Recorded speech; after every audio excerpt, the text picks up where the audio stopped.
translation by Venerable Master Hsuan Hua, BuddhistSutra.com Volume 8, Part 4. You need not enter Nirvana yet.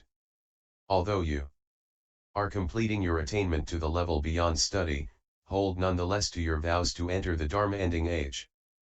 Bring forth great compassion to rescue and take across living beings who have proper minds and deep faith.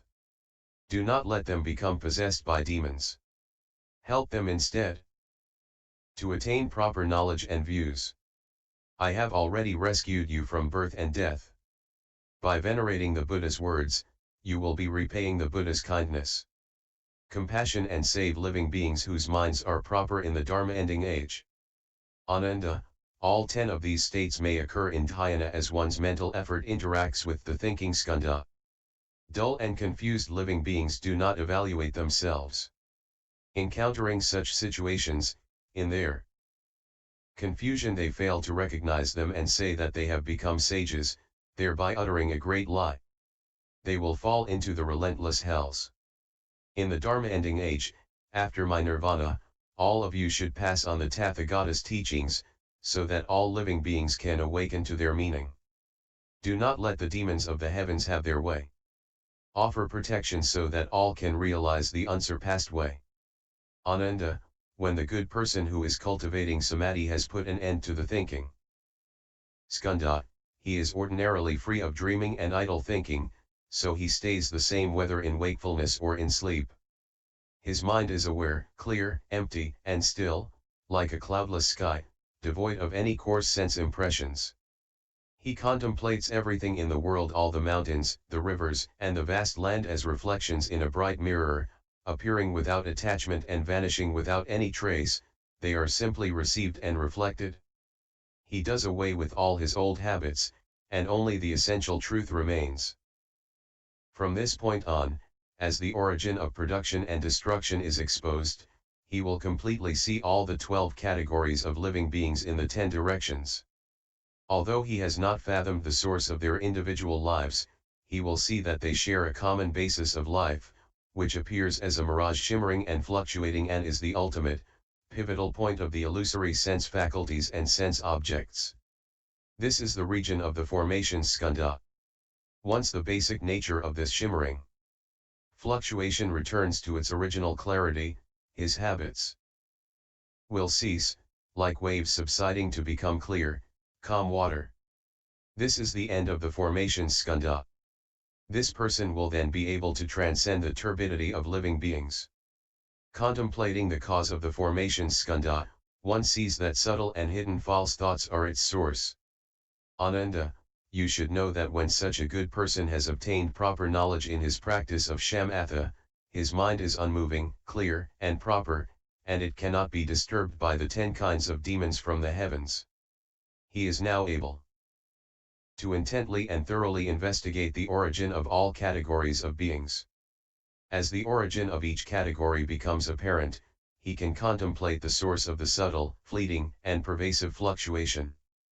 But if he begins to speculate on that pervasive source, he could fall into error with 2 theories postulating the absence of cause. First, perhaps this person sees no cause for the origin of life. Why? Since he has completely destroyed the mechanism of production, he can, by means of the 800 merits of the eye organ, see all living beings in the swirling flow of karma during 80,000 eons, dying in one place and being reborn in another as they undergo transmigration. But he cannot see beyond 80,000 eons. Therefore, he concludes that for the last 80,000 eons living beings in the 10 directions of this and other worlds have come into being without any cause. Because of this speculation, he will lose proper and pervasive knowledge, fall into externalism, and become confused about the Bodhi nature. Second, perhaps this person sees no cause for the end of life. And why? Since he perceives the origin of life, he believes that people are always born as people and birds are always born as birds, that crows have always been black and swans have always been white, that humans and gods have always stood upright and animals have always walked on 4 legs, that whiteness does not come from being washed and blackness does not come from being dyed, and that there have never been nor will there be any changes for 80,000 eons. He says, as I now examine to the end of this life, I find the same holds true.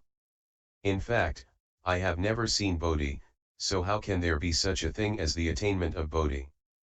You should now realize that there is no cause for the existence of any phenomena.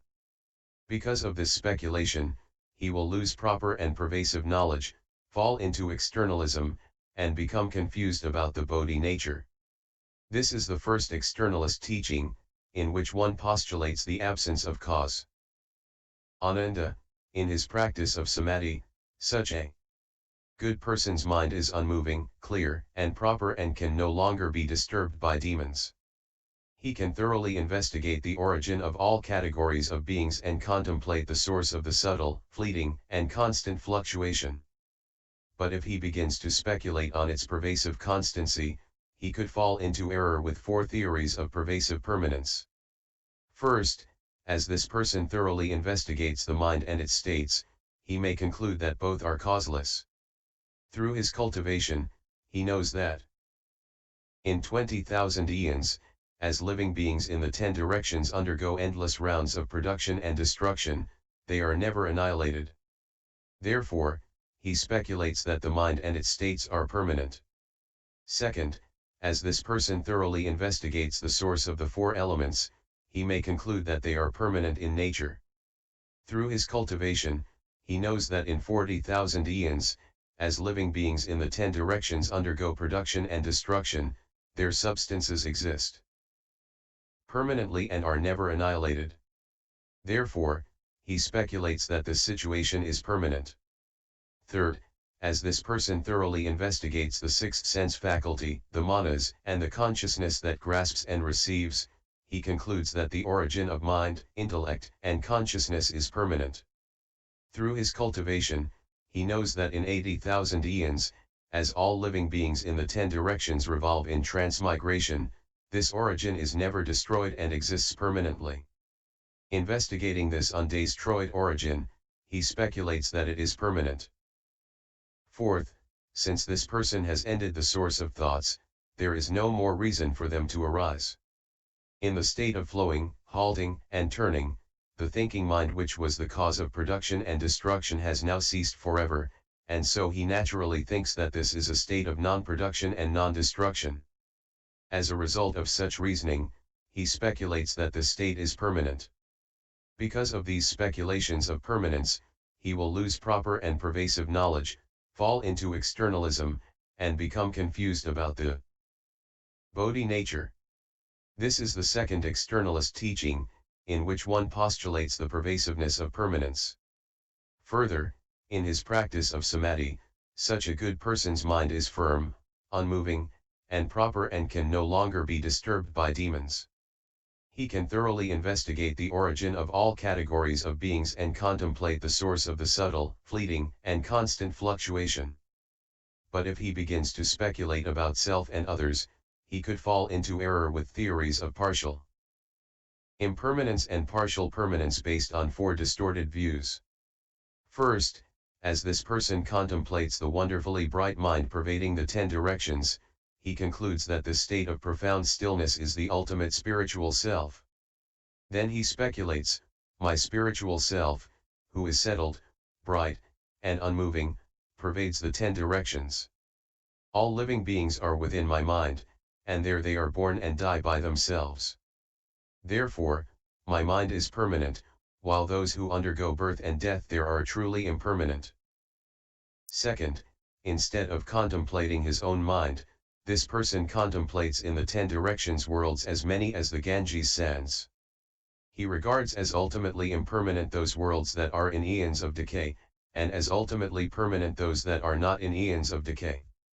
Third, this person closely examines his own mind and finds it to be subtle and mysterious, like fine motes of dust swirling in the 10 directions, unchanging in nature. And yet it can cause his body to be produced and then to be destroyed. He regards that indestructible nature as his permanent intrinsic nature, and that which undergoes birth and death and flows forth from him as impermanent.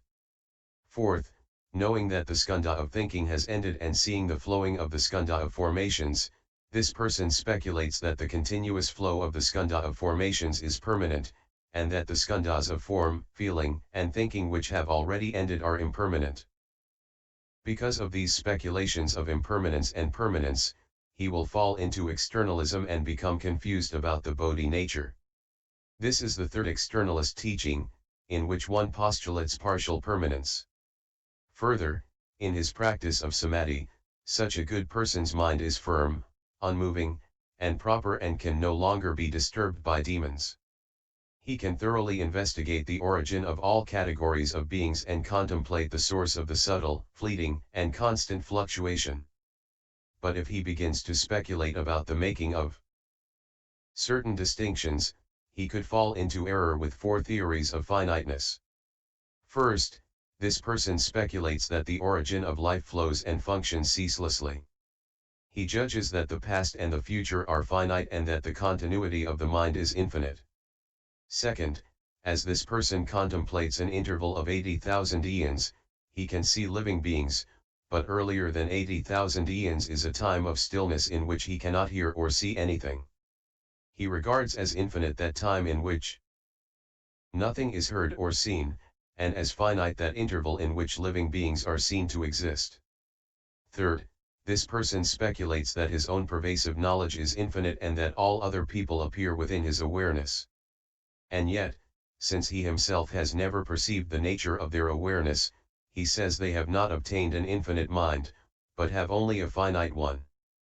Fourth, this person thoroughly investigates the formation skandha to the point that it becomes empty. Based on what he sees, in his mind he speculates that each and every living being, in its given body, is half living and half dead. From this he concludes that everything in the world is half finite and half infinite. Because of these speculations about the finite and the infinite, he will fall into externalism and become confused about the Bodhi nature. This is the fourth externalist teaching, in which one postulates finiteness. Further, in his practice of samadhi, such a good person's mind is firm, unmoving, and proper.